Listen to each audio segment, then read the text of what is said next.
Okay, very good morning to all of you, and thank you for attending today's session. For those who don't know me, my name is Arjun Sarkar, and I head the Digital Solutions Department within Dubai CommerCity, which provides various services to our DCC companies, ranging from technology services, fulfillment services, financial services, etc. As the DCC community is growing, we thought it is a good time for us to start engaging with our community members and have these webinar sessions where we invite experts who can talk about various subjects related to business. Today's topic is related to economic substance regulations.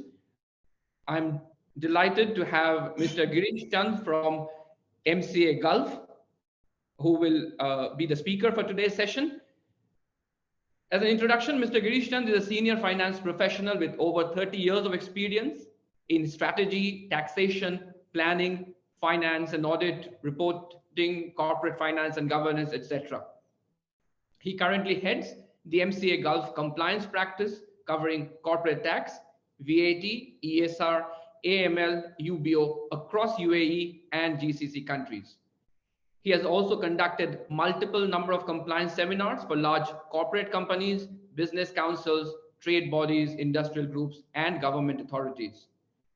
He regularly contributes articles on taxation in the UAE newspapers. So having Mr. Girish is a real privilege for us in today's session. And I would like to hand over the session now to Mr. Girish to take us through economic substance regulations in the UAE. Thanks, Arjun. Thanks for the introduction. Okay, I think this is the first time that we are addressing the DCC members. From the time that we have been a part of the DCC, and one of DCC's partners, primarily on the areas of relating to corporate services and professional services, right? Now, as far as the economic substance, I think this has been at short notice that we have organized this particular webinar. One being that there is an immediate deadline coming on 30th of September in terms of the filing that has to be done as far as the economic substance is concerned. This is primarily related to entities which have their financial year as 31st of March.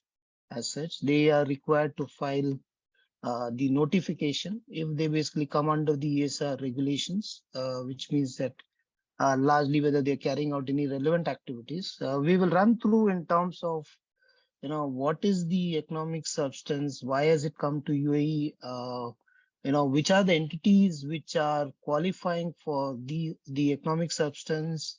Okay, what is expected from the entities. Okay, and of course, what happens if we don't comply with the regulations? Of course, we all know what happens if we don't comply, right? But just in terms of what are the implications in case we do not comply to the ESR related regulations. Okay, so if I may just share. I believe there will be questions during the session which will definitely come to our minds. So for all the attendees, I would request you to put in your questions in the chat, which will be addressed at the end of the session. Thank you. Sure. So if I can share my presentation.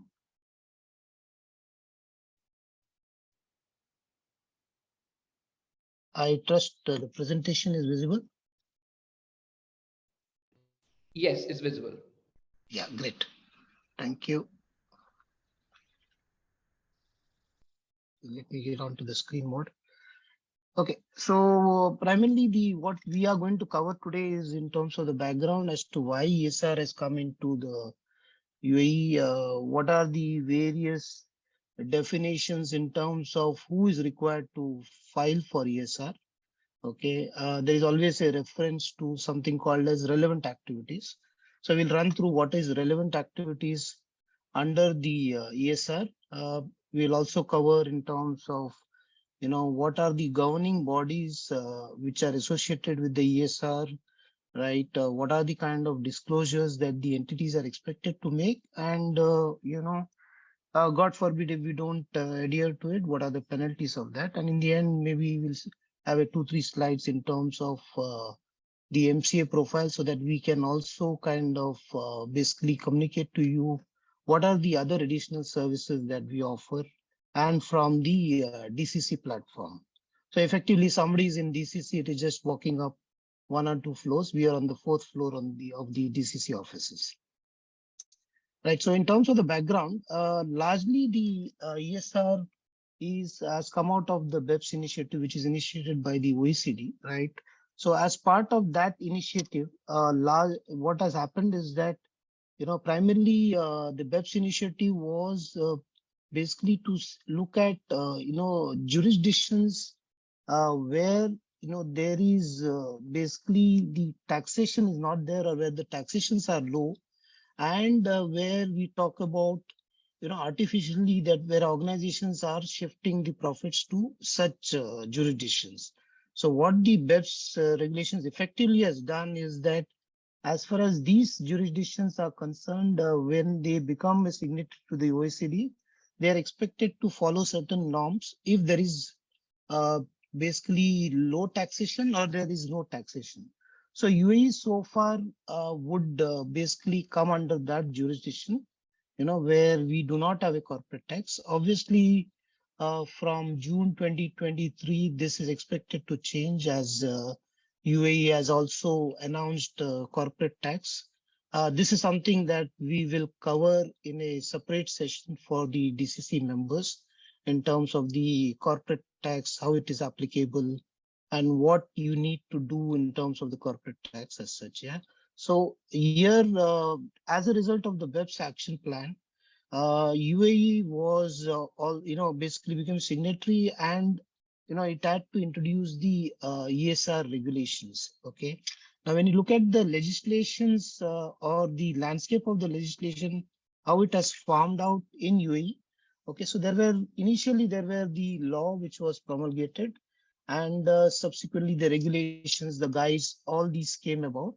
Okay, in basically around June 2020 onwards, there was a slight change in the regulations which was introduced. Okay, what it did was, as far as the earlier regulations was concerned, it required all entities which are registered in the UAE to kind of file.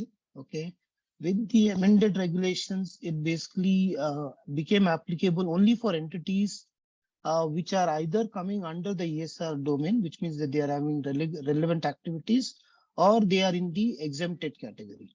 So only those are expected to file notifications, right? There is a requirement of reporting where the entities have got relevant activities and they generate income from such activities.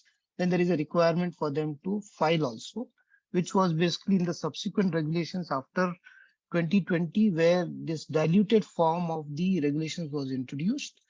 Also, earlier, all the filings were being done in the respective jurisdictions. So if it was DAFZA, people used to file in the DAFZA portal, right? But after this change, now there is a common portal on which you are expected to do your ESR related filing.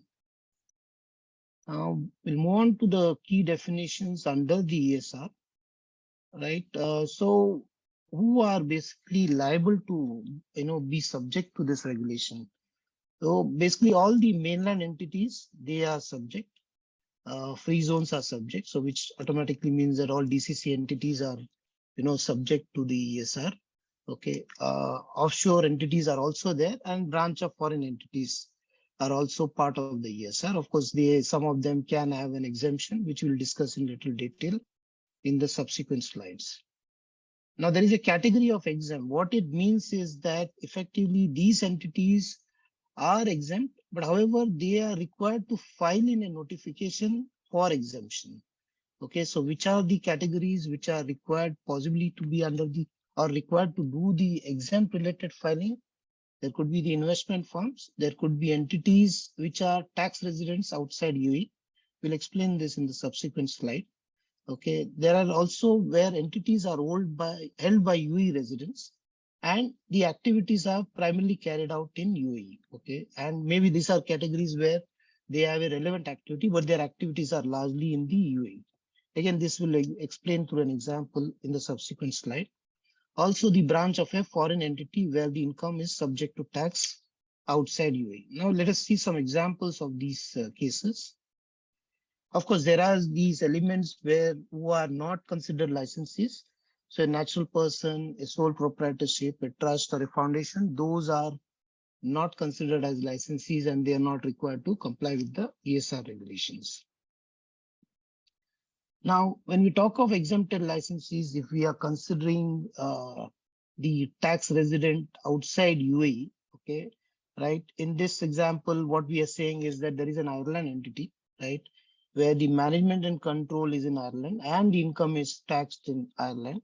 Okay, they in turn establish a UAE free zone entity, right? In this context, basically the entity would be the UAE free zone entity would be considered as being exempt from the ESR perspective. However, there are certain requirements that the entity would be requiring to be followed, right? It primarily will need to produce the evidence that the entity which is based in the UAE is being taxed in Ireland, or it is included within the taxation perspective of Ireland. Now, these evidences would be required to be filed for to seek the exemption.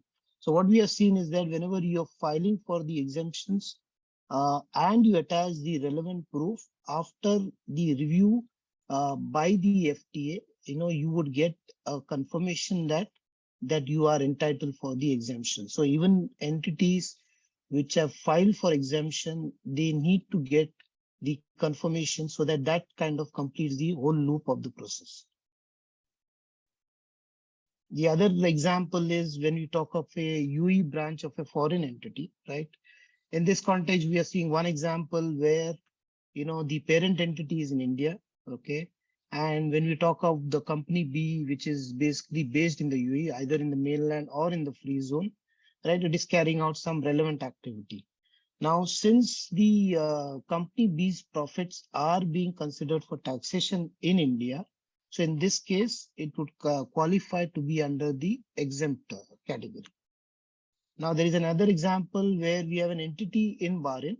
Okay, the parent entity is in Bahrain, and they have got a company out in the UAE. It's basically a branch as such. Okay, and even though this entity carries out a relevant activity, in this context, it will not be considered as exempt from the ESR perspective because the parent entity jurisdiction does not have a taxation. So effectively, the entity in UAE will have to do the ESR related filing, which effectively means that it needs to prove that it has got an economic substance for operating in the UAE. Now, this is an example where we talk about entities wholly owned by the UAE residents, right? In that case, basically the entities are in UAE, although they qualify under the relevant activity, they are carrying their activities only in the UAE, and there is no business which is being carried out outside UAE. They are not part of any M&E group, which is a multinational establishment. Okay, and the owners are all UAE residents. In this case also, they would qualify for being under the exempt license. Right, we move on to in terms of defining this connected person. In short, they've used the definition here as connected person, which we normally kind of know it as related parties. Okay, so the related parties are basically, entities which are part of the same group, right? When you say foreign connected person, that is basically a person who is not tax resident in the UAE as such.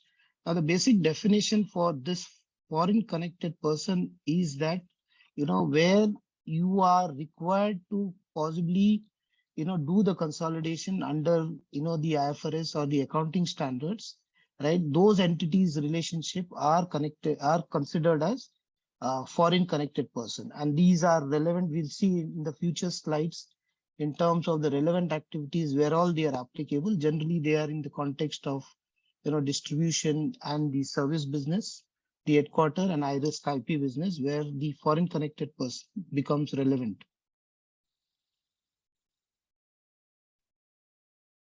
Now we'll see one example of how the foreign connected person works as such, right? So there is an entity in UAE, okay, ABC. Now effectively, this in turn holds say 55% in a Indian entity, okay, and because of that, there is a consolidation related requirement. Now, wherever if the entity ABC is required to kind of basically it is purchasing goods or it's importing goods from the Indian entity. In this context, this particular, transactions would come under the distribution and service business.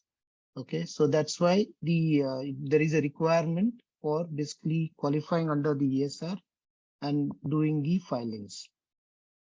There's another example where effectively there is a entity in China and the shareholding is only 7%, which would mean that there is no requirement really to consolidate. Okay, so although there is an import from China, as far as this relationship is concerned or these transactions are concerned, if this were in isolation, then ABC is not qualifying under the ESR regulation. Now, this is an example of a similar example of a service business, right? Where effectively, as we have seen and we've seen the subsequent slides, whenever we talk of the service business, when you render service to a foreign connected person, then you qualify for ESR. Okay, so the example here is where the UAE entity is providing a service to a subsidiary in KSA, right? And since it is a subsidiary, there is a requirement of consolidation. So in that case, XYZ would qualify for ESR because it is providing service to a foreign connected person, right? Whereas effectively the other example is where the entity is not required to consolidate, right? Although it provides a service, then in this case, it is not basically providing a service to a foreign connected person, hence it is not qualifying for ESR. Now, I think I've been referring to relevant activities under the ESR. So we will dwell a little about what are these relevant activities that which is being referred to under the ESR domain. So we have banking business, we have IP related businesses, okay, and holding company, lease finance, headquarter business, investment fund management business, insurance, shipping business, and distribution and service center business. Okay, so these are the 9 relevant activities under which an entity will qualify for ESR. We will delve into a little more detail about what is the activity in these businesses that really qualify for. Okay, so I think the most common example which would basically be seen is in the context of the distribution and service center business. So I would imagine that when we talk about the ESR compliance in UAE, at least about, and I would take from our business also, what we have seen is that about 70 to 80% of the businesses qualify under this domain. Yeah. So what is the distribution and service center business which qualifies for ESR perspective? So largely, if you are purchasing from a foreign connected person, we saw what is a foreign connected person earlier, right? So if you are purchasing from a foreign connected person, any goods, right? And then you're reselling those goods, okay? So then that qualifies for as far as the ESR activity as a relevant activity. The second category is that if you are providing service to a foreign connected person, right? So that is a distinction that we'll have to bear in mind. When you talk about goods, it is about import of goods. And when you talk about services, it is about export of services. So these are the 2 activities which come under the distribution and service center business per se. So I would imagine when we talk about the DCC as such, there would be quite a few entities which might qualify for this, especially when their dealings are with the related parties. Now, the second category is the holding company business. Now, holding company, as we know, is primarily its objective is to hold the shares as such of the other entities, right? And the income generation of the holding company is in the form of only dividends and capital gains. If these categories are satisfied, that its activities are restricted only as an holding company and it is only deriving its income from dividends or capital gains, then that would be defined as an holding company. And why the holding company definition is relevant is because under the ESR, the holding companies come under a slightly lesser regime as far as the ESR compliance is concerned. So what are these? So effectively, when you talk about the holding company, it will meet the economic substance regulations, primarily if they are registered and they have adequate employees and premises for holding and managing the holding company, right? They are possibly not required to basically satisfy the third condition, which is direct and managed in the UAE. Okay, so let me at this stage also, mention that when we talk about, proving the economic substance, largely there are three parameters. Okay, obviously it is licensed here, but the other one is that it is operating from here, which means that it has got a premise out here.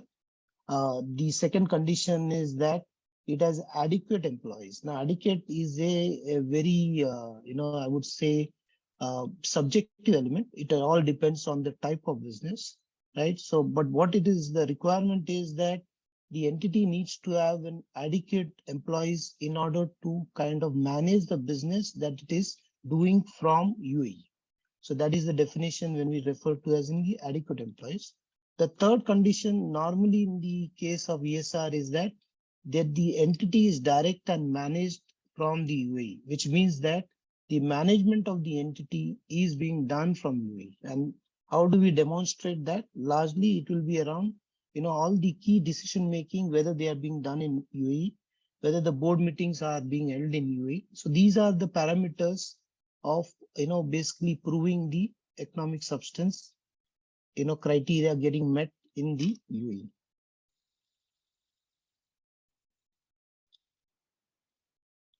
Now, of course, what is being referred also is that in case the holding company is not, like we mentioned in the earlier slide, that it is not just holding in shares or it is deriving dividend or capital gains income, but if it is doing other activities which qualify under the relevant activity scope, then in that case, then the holding company would be expected to, kind of meet the full requirements of the ESR regulations. Of course, owning real estates would not qualify or would not, kind of dissuade the company from, having the limited ESR requirements being met. So if you just have real estate, that does not qualify for you to basically meet the full requirement. So even if you have real estate also, you'll still do the limited ESR compliance. Now, lease financing activity, this is the other category, which is basically, not so prevalently kind of complied with by the entities. Okay, because the lease finance business, the way it has been described, is not purely doing the finance related leases. However, it even includes where there is lending to the other corporates. Okay, so if the entities are basically lending to their related party or lending to any other entity, okay, although that is not their major activity or that's not the activity that is listed, okay, even in that context also, they would qualify for coming under the lease finance business as far as the ESR is concerned, and they are expected to report, for ESR related compliances. Now, what does lease finance basically control? Like I mentioned earlier, that if you are, offering credit or financing for any kind of consideration and including to connected persons, then in that context, whether you're making loans or entering into finance leases, or even in cases of large group companies where there is cash pooling activities, even those activities also qualify for, the lease finance, especially if there is a cash pooling and the group entity is actually collecting all the cash. And basically there is a consideration given, which is in the form of interest. right? Then in that context, they would qualify for a lease finance business activity. If there is no consideration or there is no interest, then in that case, they do not qualify. So like we mentioned, the cash pool has been added subsequently into the ESR when the amendments came about. Now, IP business is also within the domain of ESR, right? So IP business, if you are holding IP assets, right, that's fine. But where you are exploiting it and receiving the income from it, then in that case, you would come under the, the ESR regulations, right? And what is IP assets? Anything like related to, as listed below, copyrights, royalties, license fees, franchise fees, okay, trademarks, all these kind of assets. If you are deriving income from them, that in that case, then you qualify for ESR purpose. The one more category is headquarter business, right? If an entity is seen as doing an headquarter business, right, and where effectively the definition for headquarter business is that where it takes responsibility for the overall success of the business, or it is responsible for an important aspect of the business. And this, as far as this headquarter business, it is not basically that it has to be a group entity which is there, even if there are divisional headquarters, or if any entity is taking on the role of providing senior management or assumption and control of the material risk of activities, or where it does substantial advice. So if there is a consolidated, like a group finance function, okay, or if there is a consolidated marketing function. Now, if these key activities are being conducted from the entity based in UAE, they could qualify under the headquarter business, and they would be expected to kind of comply to the ESR requirements. Like I mentioned, there is the group's position. The licensee's position in the group is not relevant, and it did not be the ultimate or direct parent of the group for this qualifying for this activity. Shipping business is another activity which comes under the ESR. However, there is a specific requirement on the shipping business, which is primarily that anybody who is involved in operation of the ship, okay, and again, it is involved in this operation in the international waters, which is outside the territorial waters of the UAE, right? Then they would qualify as far as the shipping business is concerned.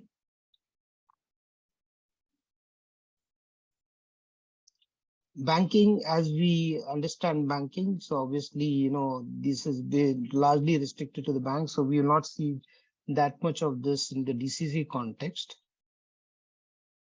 Okay, investment firm management business. Now, these are, entities which provide discretionary investment management services, okay, to foreign entities. Investment funds are out of it, but entities which collect money from people and then deploy that money as such, right, they would basically be involved in this activity. Right, we move on to the section on governance, disclosure, and penalties. So basically, there are two authorities here. One is the regulatory authority, and the other one is the national assessing authority. So I presume a lot of you in the DCC would have received a notification from DCC under the DIS, regulatory DIS. Effectively, this is the regulatory authority which is supposed to kind of, regulate and monitor the ESR related compliances. So the interaction largely of the entities will be with the regulatory authorities. So your interaction will be largely with the DCC as such. However, there is a national assessing authority which basically oversees the entire ESR compliance. This is the Federal Tax Authority under the Ministry of Finance. Now, the role of the Federal Tax Authority is basically it will conduct assessments. It is the authority which imposes the penalties.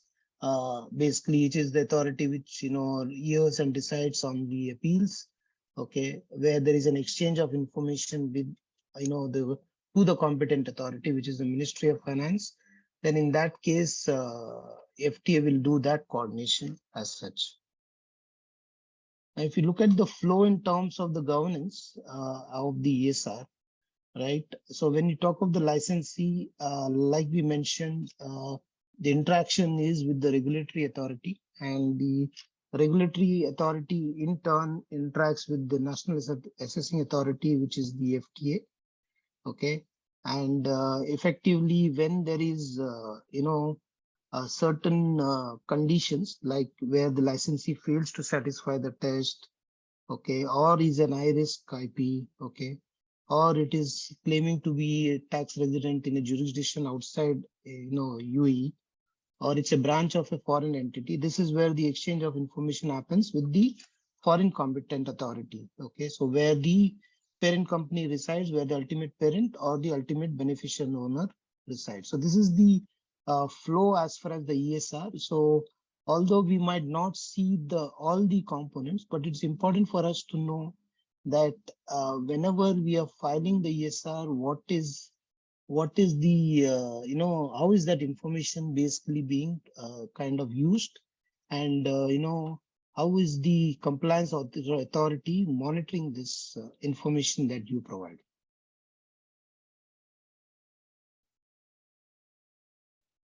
Now we basically move on to in terms of what is the expectation from the entities. Okay, so like we mentioned, if basically an entity qualifies under the ESR, okay, for basically reporting, or is an exempt kind of licensee, then you are expected to basically file a notification 6 months from the end of your financial year, right? So largely, if entities which have their financial year as 31st of March, that is where the deadline of 30th of September would come in, where they are expected to file the notification.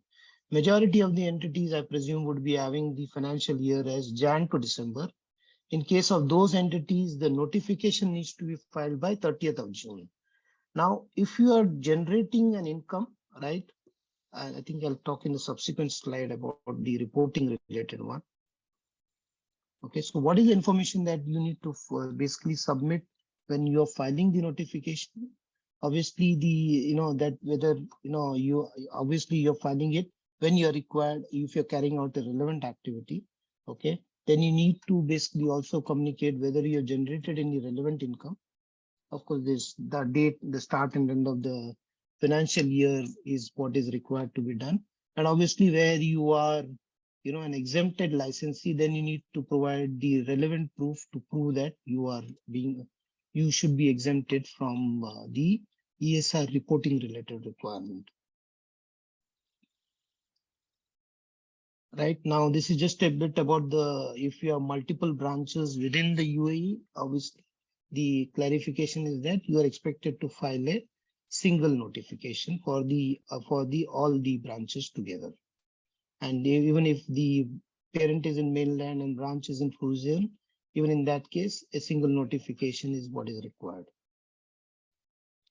Now, coming to the reporting part of it, like we mentioned that if you are earning an income from that relevant activity, okay, and you are not exempt from the regulation, then in that case, you are expected to file or do the reporting. And the reporting requirement is 12 months from the end of the financial year. So if somebody has his year end as 31st of March, you do the notification on 30th of September, and you'd be expected to file the report, ESR report, by 31st of March next year. Similarly, if somebody is having a December year end, the notification filing is by June of next year, and the report filing is by 31st of December of the next year. What is the information that is required to be filed? So primarily, all related to the relevant activity, the income that is being generated. But more importantly, in the reporting, you would be expected to kind of demonstrate how you're meeting the ESR requirement as such. Okay, so like the three main parameters, okay, where you are expected to kind of, show the place and the assets which are deployed in the business, okay, the employees that are deployed, and the employees who are responsible for carrying out the relevant activities. Okay. Also, basically, you are required to prove in terms of how you are meeting the direct and managed condition as far as the relevant activity is concerned. Now, we have seen a lot of the guys as such filing in the earlier years, and like now for 2019 and 2020, in our experience, now we are seeing the FTA kind of coming back with, or the regulatory authority coming back with clarifications and stuff. So what we have to remember is that effectively all the records that are required to be kept for the minimum period of 6 years from the end of the financial year. Right. And similarly, the regulatory authority and the assessing authority, they have basically a mandate where they, other government authorities are expected to provide them information as required. What happens if we don't file? Okay, so the penalties under ESR are little hefty. Okay, so the filing is comparatively easier, but if in case you do not file, these are the penalties, right? If you don't submit the notification, the penalty amount is 20,000. If you submit the notification and it is, in that it is clear that you have an income generation, and if you don't file the report, then the fine is 50,000. If incorrect information is provided, the fine is 50,000. Okay, and in case you fail the economics test for the first year, the fine is 50,000. And also there is an information exchange with the foreign competent authority. In the second year, the fine is 400,000. And besides the information exchange, also there could be the suspension, withdrawal, or cancellation of the license.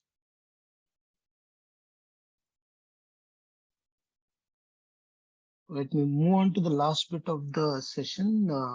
Basically, just a quick overview about MCA Gulf as such. Okay, so like we mentioned, we are based in the DCC on the 4th floor. Okay, we have been here for now more than 13 years, right? We basically are, our presence is there in 5 countries and 7 locations, right? We have 75 plus staff. Basically, we have over 1,300 clients. In terms of the domain of activity, very simply put, we basically help the company after DCC has done the registration, right from that stage, in terms of the corporate services related elements, okay, whether it is related to the accounting, whether it is related to taxation, whether it is internal audit, whether it is related to funding, right? So the entire part of the journey and right up to, like I say, God forbid, up to the liquidation of the entity, we are doing that. We also have one more entity which can also do the audits. So in case your audits are due as far as the DCC are concerned, we can help you with basically doing the statutory audits, which is a requirement under the DCC for audits to be submitted on an annual basis. Like I mentioned, our presence is in 5 countries. We are in UAE. In UAE, we are in Dubai, Abu Dhabi, and Sharjah. Basically, we are also in Oman, Bahrain, Saudi Arabia, and Qatar. Saudi Arabia and Qatar are something that we have, basically established in 2022.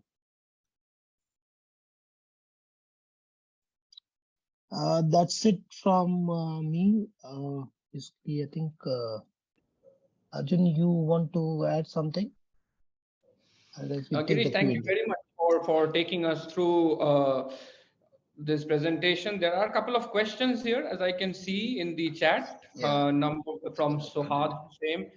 The presentation is requesting if this presentation can be provided and if the recording of the session can be provided. Girish? So we definitely can provide the the recording of the session, right? And I think maybe, Arjun, what we can do is that we can send this the link of the recording to all the DCC, because some of them, they have registered, but maybe they have not been able to participate as such. So even for them to, kind of run through it.